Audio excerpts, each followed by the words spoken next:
qui malheureusement n'a plus de train au départ.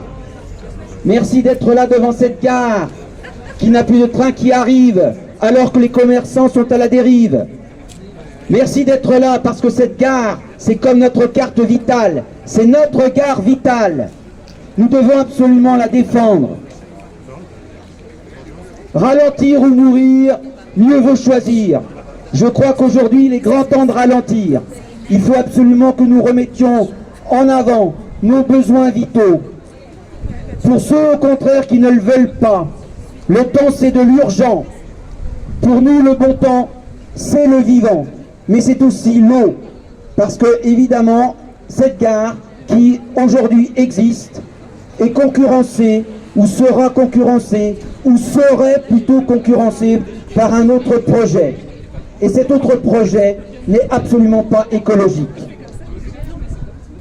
Aujourd'hui, c'est l'été. On le voit. C'est un jour d'espoir.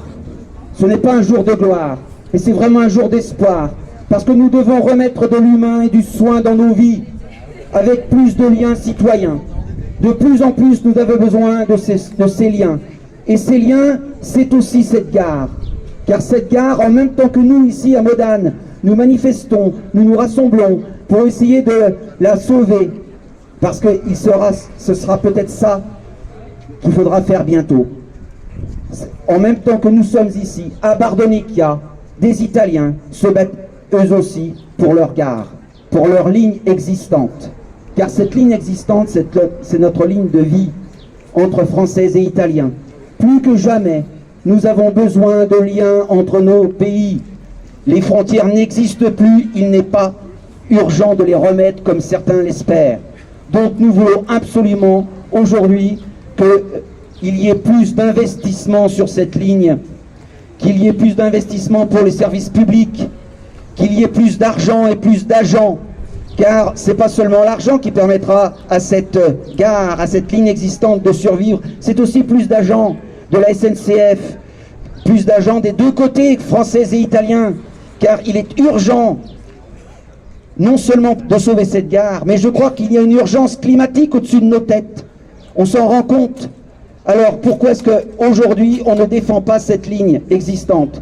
Je regrette qu'aujourd'hui il n'y ait pas, ou si peu, d'élus de la vallée qui viennent défendre cette gare.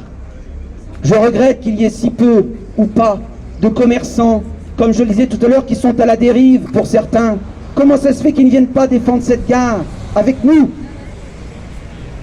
Nous voulons des trains du quotidien, parce que ce sont des trains en fait mitoyens sur toute la vallée, mais entre Chambéry et ici, entre ici et l'Italie. Donc je crois qu'aujourd'hui, c'est vraiment un jour important qui fait suite à celui du 3 février 2024, où déjà ici en plein hiver, alors qu'il faisait froid, nous étions tout autant à défendre cette gare. Dis-moi, mais dis-moi, comment fais-tu pour demeurer debout? Comment? Dis comment te maintiens-tu malgré la violence des coups? C'est une chanson d'Olivier Benamou qui dit bien les choses. Aujourd'hui, l'écologie est maltraitée.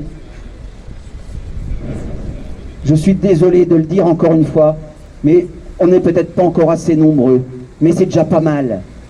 Nous sommes ce petit noyau, ces petites graines qui permettront de peut-être faire germer autre chose que toujours plus, plus loin, plus fort, plus haut. Nous voulons autre chose. Et pour cela, nous devons faire de la politique plutôt que de la fuir. Sinon, on cède le pouvoir. Et nous devons continuer à oser, comme disait Eri de Luca, oser la parole contraire. Oui, nous avons des projets. Nous sommes des proposants. Nous ne sommes pas seulement des opposants à un projet complètement fou. Nous sommes en fait pour un projet simple. Revenir en fait à une situation ou continuer une situation qui permettrait aux gens simplement de vivre ensemble. C'est ça notre projet. Alors évidemment, le 27 août 2023, il y a eu un éboulement. Cet éboulement était prévisible. Il a mal été, on va dire, anticipé. Voilà, merci. Et donc aujourd'hui, on se retrouve dans cette situation. Mais on pourrait se demander, mais pourquoi faut-il autant de temps?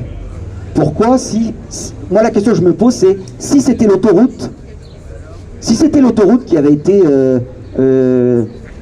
barrée, je pense que depuis longtemps on l'aurait évidemment réouverte. La question c'est pourquoi est-ce que cette ligne existante, on ne la réouvre pas? Est-ce que c'est qu'une histoire d'argent? Je rappelle que je n'arrive pas à savoir encore, je n'ai pas de document encore, pour savoir si c'est déjà le cas, ce sera dans le futur, c'est TELT, Tunnel Euralpin-Lyon-Turin, qui sera concessionnaire de la ligne existante.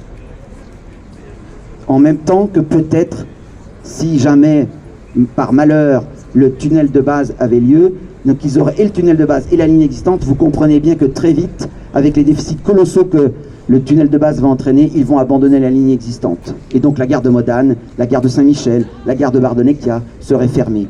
C'est ça en fait qui nous pend au nez. Donc l'éboulement n'est qu'un avant-goût de ce qui pourrait se passer. C'est une alerte intéressante.